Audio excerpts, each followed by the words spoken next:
I don't know which one of you can answer this.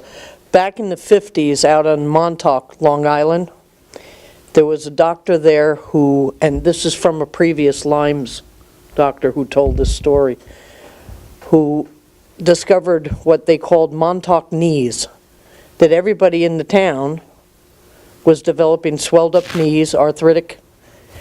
He took fluid from the knees. He kept them, could never identify what it was. This is in the 50s. The people moved away because they tested the water, thought it was the water, blah, blah, blah. In the early 90s, when that doctor was retiring, a young doctor bought his practice. And downstairs in his lab were those vials with the people's names on it, that when he looked at them under the microscope, the spirochetes were in them. So that was in the 50s. I read one report in the late 90s that they were tracking those people down. Have you ever heard anything about the Montauk Knees? Well, I guess the Montauk Knee, in that's very parallel to how Lyme was discovered anyway. Because two housewives in Lyme, Connecticut would notice that one of their kids, a lot of their neighbors, and had swollen knees also, and so they noticed what they call a cluster. So just like the Montauk, they noticed a cluster, they called it Montauk knee. Steer called it Lyme disease without knowing what it was. That was 77. So 1981 or 82, in that range, Dr. Bergdorfer, an old man, decided that there were really these spirochetes. And so it took that long for them to discover that what's in that Montauk knee and what's in the Lyme disease area was a spirochete, a bacteria. It's just that's 82. Now all of a sudden, years later, there's a lot of scientists looking in those ticks and studying, finding so many other things in a tick. So that's why it's gotten more and more complicated. The knee is there, but what else is going on is complicated. All right. Once you're infected with Lyme disease, does it stay in your body and remain dormant and come out under stress? It's not that type of infection. It's not like herpes, for instance. It's a bacterial infection. I mean, the question is if you've been, first of all, the question is infected and treated or infected and never treated? Infected and treated.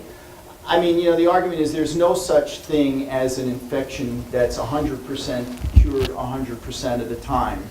So there's always the chance with any infection, even strep throat, where you can get appropriate antibiotic therapy for the appropriate amount of time, may even get better, but you may not be completely cured and you may get sick again. There is a small percentage of people in any infected illness where that can happen. So Lyme disease as well, and since we still don't completely know the full ramifications, I can't say that's not happening. When you're stressed, you're not fighting infections as well, so it could come out. But as far as is there anything documented, not to my knowledge, I don't know if my colleagues know. Well, I find that why there's often two different answers is that there's a lot of people that do well, but there's enough people who don't do well. So that's why, like even that post-treatment Lyme disease syndrome, there's some people who get post-Lyme disease syndrome after 3 weeks, but about a third of them have severe fatigue and severe sleep problems and pain after 6 months later. So there's that group. Some people do well, and once in a while you get something where it's complicated for the doctor to, they don't want any of those side effects that were talked about, but they don't want someone being sick, and that puts the doctor on the spot. And I'm always on the spot in practice on weighing the risk of sickness against the risk of the treatment, and that's a tough one. Are there any natural plants that deter ticks, like camphor or peppermint or anything like that? Well, I think that there's all kinds of debate about what to do with your yard. Like, should you clear out the leaves? Yes. should you clear out some of the damp areas? Like, why don't you just put your swing set right in the middle of the sun where all the ultraviolet lights can dry the ticks out, but they can expose your child. There's some plants that seems like the ticks don't like, but there's never enough research just to know what plants. I can't figure out what plants, but the yard management is useful. And as I told you, I was not near a plant and I got a tick. And another personal anecdote, this morning, I think it must have been in the Bergen Record. I don't know if anybody reads that paper up here, but my wife showed me this cartoon. I wish I had a chance to put it in my talk. This woman is going down a path in the woods, like going off. I said, what are you doing? She says, I'm imitating a guinea pea hen because they're a natural predator for ticks. Guinea hens, yeah. Guinea hen. That was a question.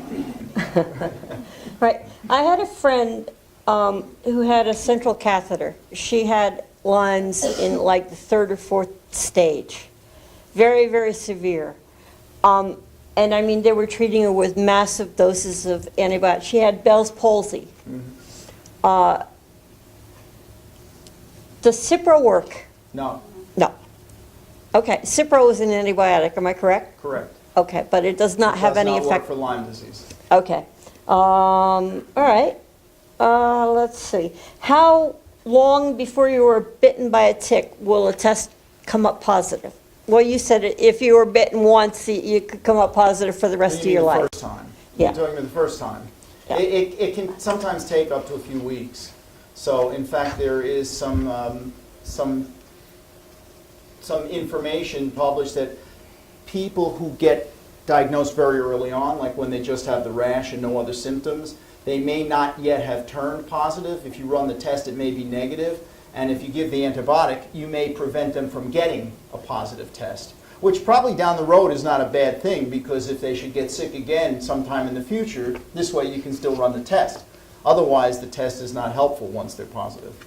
I got tested stage 1 Lyme's, and my doctor put me on 30 days of doxycycline. Low dose doxycycline for 30 days. That was the prescription then. And supposedly it helped, so I don't know.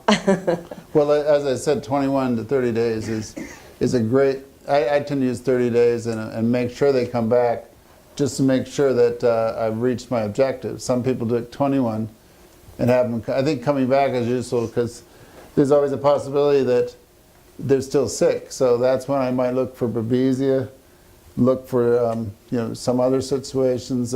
Plus, since I'm in practice, is that sometimes they might have some other illness, so it's worth at least making sure they get well. Maybe something else has popped up, maybe that you didn't catch the first time. Well, my knees are shot, but that's... I just wanted to add something like about the test. If there's a rash, we treat. We don't wait for the test to come back. And I we didn't go to have the a test. rash. I'm just saying. Yeah. And the other thing is I worked around the Newton area, and I did see the Powassan virus that you were talking about. The lady died, and we did treat her for Lyme, and that was an autopsy that we sent her to Morrison Hospital, and they did an autopsy. So in the Newton area, in that area, there are I've been seen 4 or 5 cases diagnosed. Yeah. Yeah, I think the Powassan is more of a hospital-based It's all- problem, because the community-based, usually by the time they make an appointment in a week or two, and they can come in and do a nice history. So what I tell people is if they're that sick, that they better get to the ER, better take it seriously. The parents should take it seriously and not think that they're going to be able to wait until Monday. That doesn't have to mean it's a tick thing. It just means that you have to recognize that they're sick, and that it could be anything when they go to the hospital. It doesn't have to be a tick-borne. But it is out there, like the babesia, the anaplasmosis. So these co-infections are out there. I think the easiest thing would be to see your doctor, and they get guided. They have a Lyme's disease shot for dogs. Is it 100% effective? I'm not a veterinarian. I guess I have to ask a veterinarian that, but My understanding of the vaccine for dogs is that it's more than one protein. So they homogenize, which is kind of blend up, and it's a whole series of proteins. And so, it's really hard to know when you put that many proteins in someone, will you trigger some long-term immune response to an adult, especially in long-term, because adults have more complaints than just a swollen knee. You know, if they're fatigued and have concentration problems and you put too many proteins in, so that but how effective it is for the dog, it's hard to tell. And also the dogs have more than just anaplasmosis, because these ticks have other things. Ehrlichiosis. We don't really, when I've been on panels with veterinarians, they're faced with the same issue, except they don't get a good feedback from dogs. As well, unless they really love their dog, then they seem to have, like this fluffy one we just talked about. They know their dogs pretty well, but it's still hard to read a dog. To answer a question you didn't ask about the vaccine, because it came up and I thought it'd be worth dropping this in. The Lyme vaccine that was out, when it was out, people used to ask me about it, okay? The problem with the vaccine, the reason they took it off the market was they weren't making any money. That's the main reason, because that's what they're in the business for, to make money-oriented. money. Right, that rules everything. But there was the issue of immune responses and did it cause reactions, and that was a serious problem. The third problem was it wasn't that effective. It was only effective something like, I think, 71% of the time, and I used to tell people, if I told you that if you walked across Union Valley Road, there's a 71% chance you won't get hit by a car, you wouldn't walk across the road, because you're still pretty wide open. The vaccine is it was an interesting vaccine, because what happens is the antibodies that it caused you to produce didn't protect you from the disease. What happens is the tick would feed on you when you had the antibodies in your system. It would ingest enough antibodies into itself that it would kill the Lyme disease in its body, so it wouldn't transmit it to you. But that was an imperfect system, and as I said, it didn't work close to 30% of the time. So that, coupled with the fact that it caused reactions that were unfavorable, coupled with the fact that the company wasn't making money, caused the vaccine to come off the market. Yeah, and there was one other thing that came up with the vaccine, which is in the package insert, they were describing what they call probable Lyme, which are people who went on and got sick, got Western blot IgG that was positive. They didn't have a rash. So it was only 50% effective at preventing that group. So my concern always was, when someone's sick after vaccine, was it they were sick from the vaccine or they were sick because it was imperfect? Now, if they had marketed it saying it's a 71% effective at rashes and 50% effective at other things, they might have sold better, because if you're a little bit more straightforward with it, it just was marketed as highly successful. And that's the problem. It also is only for Lyme. They were only picking one protein from the spirochete. They didn't have a vaccine yet for Borrelia of the other types, or there's some strains that aren't the same as every other strain. With Babesia, there's no thing. So you can get all these creative research studies now on, can you affect the saliva? There's one weird one where you can take crushed ticks, put them under duct tape, and then you get reacted to the pieces, and then you would feel every tick that came along. But the problem was that who wants to get pain every time there's a tick there, because there's so many tick bites. So there's a lot of people doing things to try to figure out, can you prevent a bite, or prevent the bite from attaching, or prevent a broader perspective, because whoever heard an organism that had so many different strains, so many different types, so many different mechanisms, it's hard to get a vaccine or one treatment. I liked it a lot better when we were just worried about bears. Yeah. Oh yeah, I think there was a little bit of discussion about that you were talking about the spirochetes. I forgot what. Sorry, I forgot what I was going to say. Sorry, I don't normally get into that. I think it's one of those Lyme moments, maybe. Any other questions? Yes. All right. The deer tick is the primary carrier of Lyme. True? Okay. The non-deer ticks, can they carry Lyme? Other diseases, like the dog tick can cause a Rocky Mountain spotted fever. They don't carry Lyme, but they can carry other diseases. So it's Rocky Mountain is not notably here. It's No. here. Anything else here? It's here. It's just not, it's not as common It's as not Lyme that disease. common. It's not that common, but it does exist in this area. What else is more prevalent here that is transmitted by?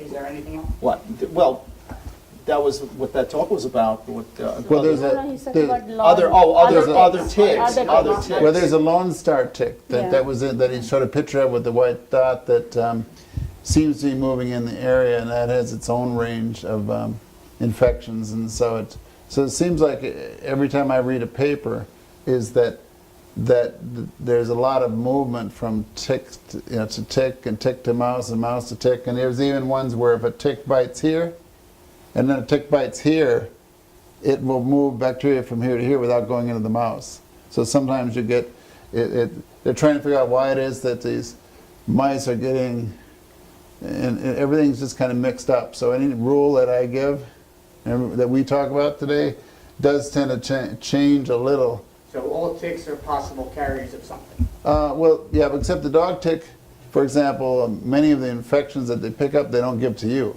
Yeah. They're in the belly of the tick, and Rocky Mountain maybe, but they don't. They're in the mosquito. But how do you get it from into the mosquito back to you? So then you get it's a very complicated system of entomologists trying to figure out who done it. Colonel Mustard, with the candlestick, and so it's certainly the deer ticks are the most guilty Yeah. by far. Right. And and most of when people come in with a bite, something on there that they've been bitten with, it's probably 3/4 nymphs and maybe a quarter of the adults. Can mosquitoes carry Lyme? No. They can have it in their bellies, but that doesn't mean it gives it to you. Okay. So if you have an infected mouse there, it'll pick it up. But then they think it's got to go and multiply and come, get through it. Will it make it through the eggs and make it back? It's harder to tell. Eventually evolve where a mosquito can carry Lyme? Well, when HIV first hit, there was a question about that, because they said, they found it was a blood-transmitted illness. And my goodness, how many mosquito bites does one person get in the course of a year? And what's to stop mosquito from biting somebody with HIV and then biting me or you or someone else?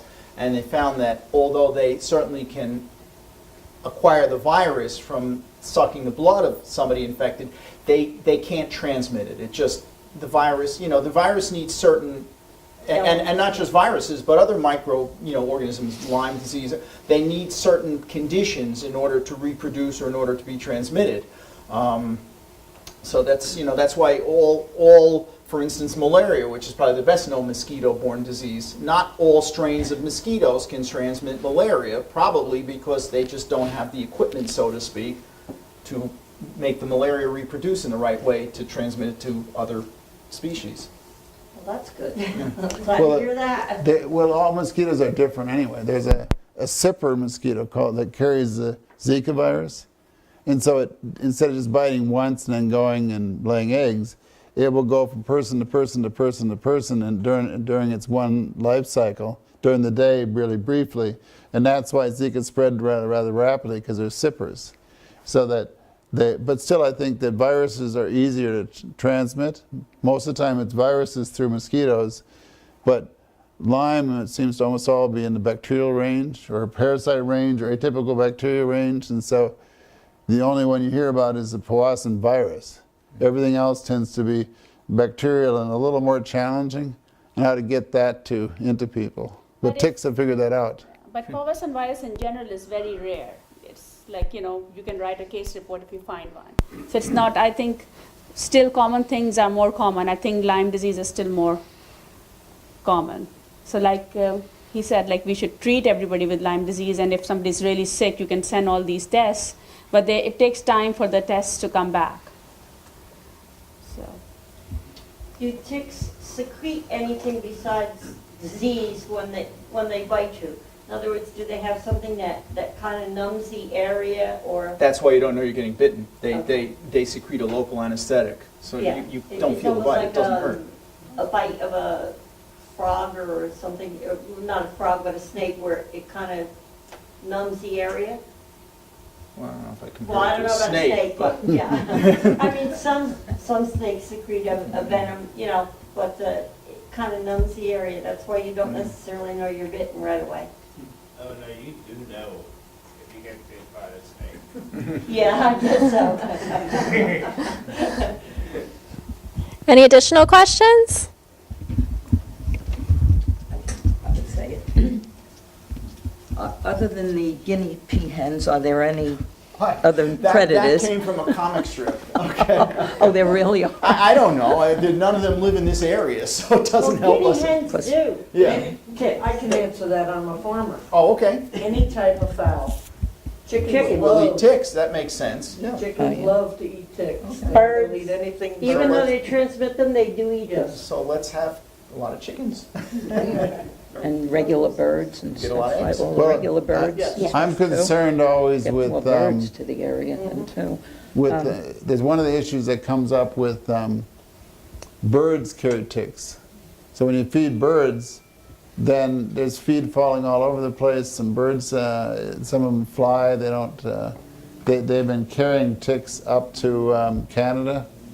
They have 200 million deer ticks. It's, at least 50 million deer ticks go up every spring to Canada. And so whenever you're feeding birds or feeding anything, even these hens, there's always mice hanging around and eat those things. And so it's always mixed in other animals. So you just never know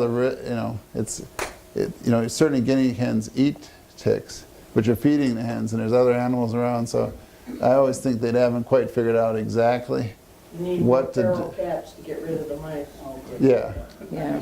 that's it. Yeah, but the birds Or carry invite one in the ticks, house. too. There was a children's book my kids. Birds are one of the biggest carriers. I mean, you know, birds that migrate, they carry the ticks the farthest. Am I correct? Yes, the migrating birds, and so when you think your yard's taken care of, it's in fact since I'm on the other side of the Hudson Valley, when I first started practice, they figured that deer couldn't swim across the Hudson because it was too strong, and they couldn't go south of Interstate 287 because there's too much traffic. So, but they didn't factor into that birds could cross pretty easily. And Now so, there's gonna be new tappands and bridge, there's more room for them to cross. yeah, that's it. The deer. I have another question too. If there are any natural, like foods and things like that, that you can do to help if one, maybe you don't even know you have it, you know, are there any particular things, like holistic type of things you can do to help with it? Well, I find that a tremendous amount of my patients seem excited about the holistic and alternative medicine field, the herbal medicine, the chelation medicine, but I don't do that part of medicine. But it's hard enough studying Lyme disease. They tend not to have the kind of studies where you can read much about it. It's more of, they have a whole bunch of proposals for how to help the immune system, how to help the immune response, how to get it under control, and so I leave it up to those people because it's less research and more of experiential and that type of thing. So I haven't figured that out yet, but a lot of people are doing it. Any additional questions? I have a couple of answers. Questions were asked before. For your question about natural, go to prevention.com, Rodell Press. And the other thing, what you asked before about plants, lemon balm, citronella, peppermint, Peppermint. And lemongrass. I had peppermint down and citronella down, because they also. put it around. They don't mosquitoes. like it. What doesn't like it, the ticks or the Ticks. I mice? think deer don't Ticks. like peppermint either, so. Yeah, Well, the yeah, ticks. if you don't like the deer eating your shrubs, then there's certain shrubs to get also. But getting rid of deer is a problem because the mice and birds and other animals Well, I have a keep horse it in your farm. system. I have a horse farm, and I plant the stuff, and I don't have the problem. And my horses don't have the problem.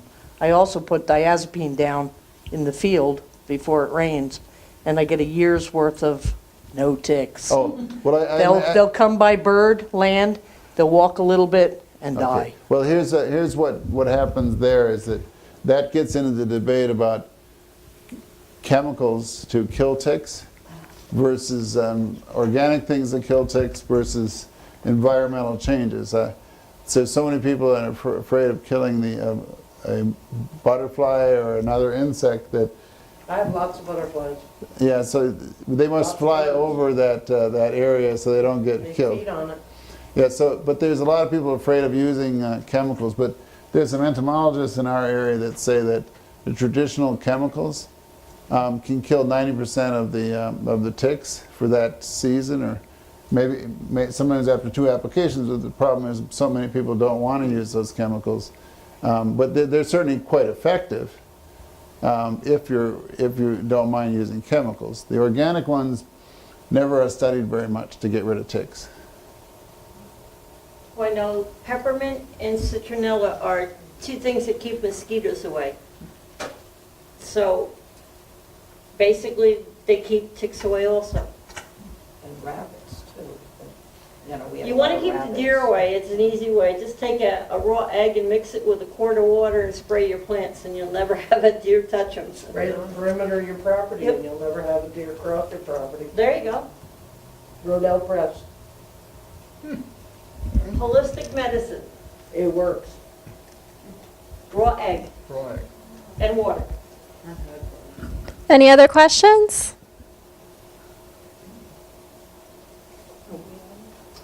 Any other questions? Now's your chance.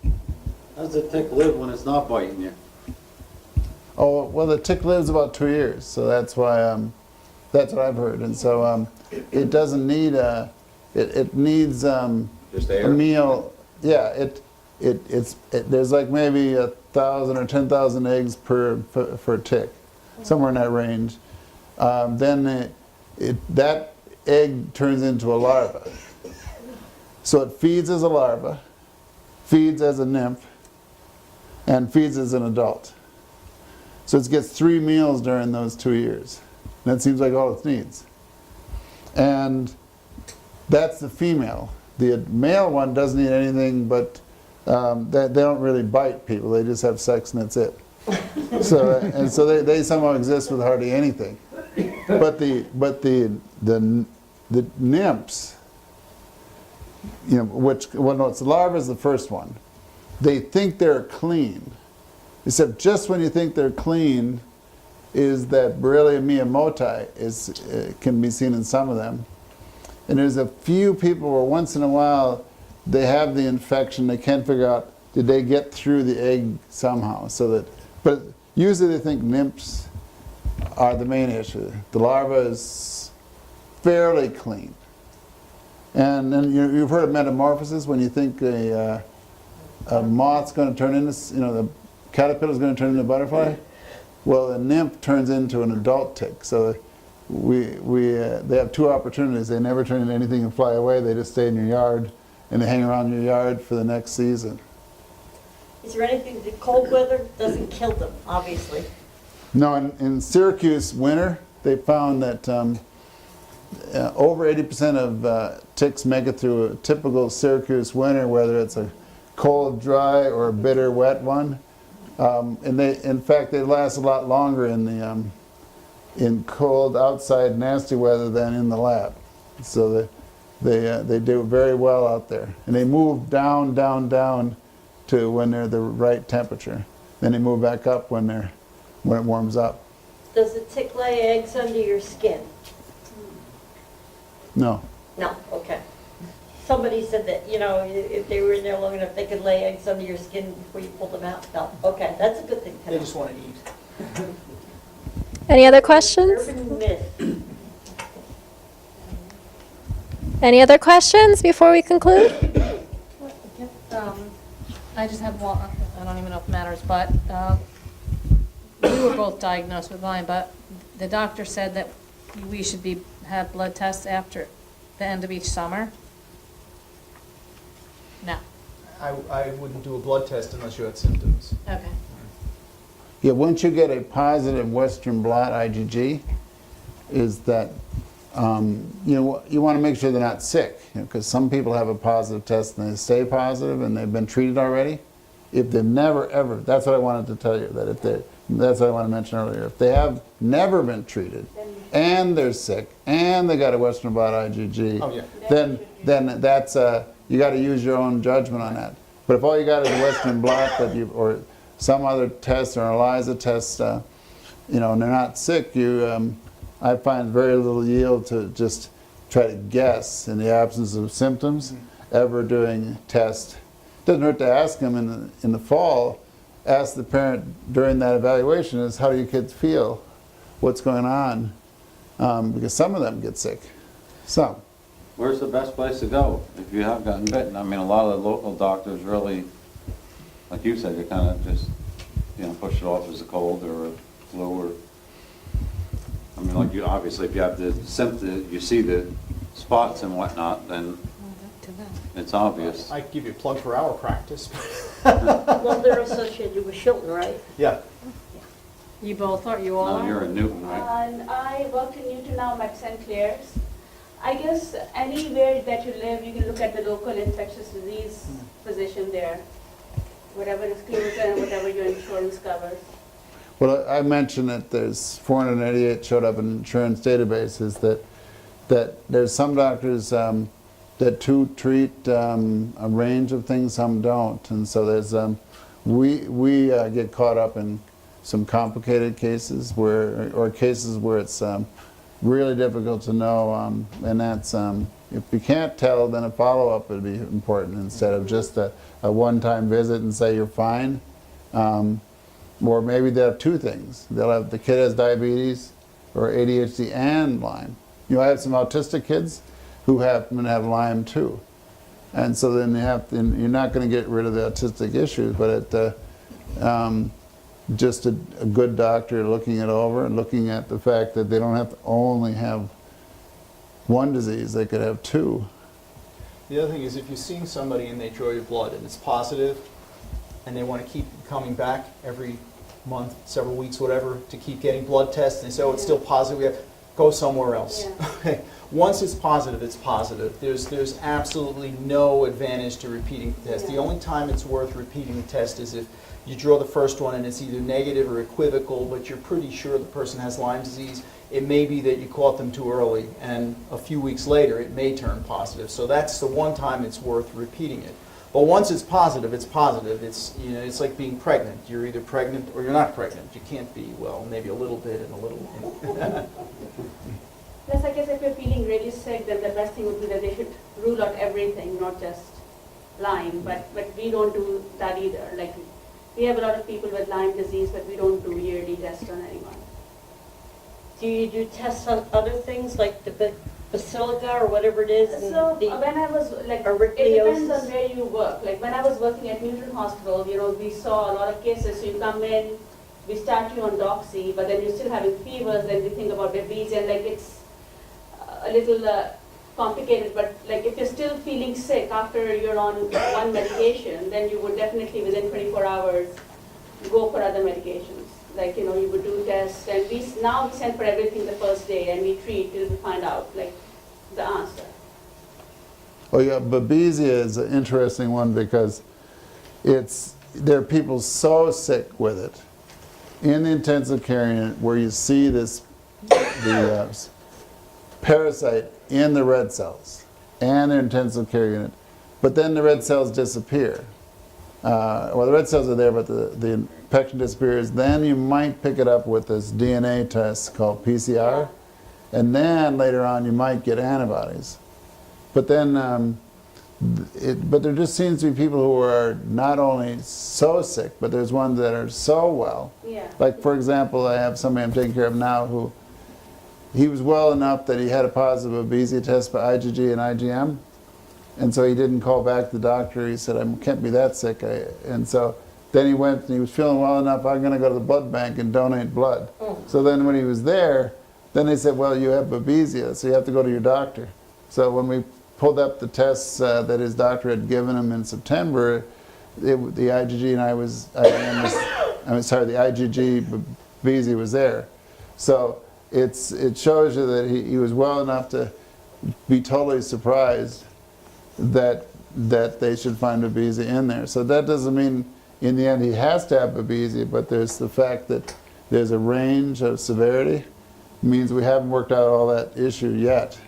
Yeah, I find I don't use IV antibiotics as much as I might have years ago, because IV doesn't work for babesia, it works for only Lyme.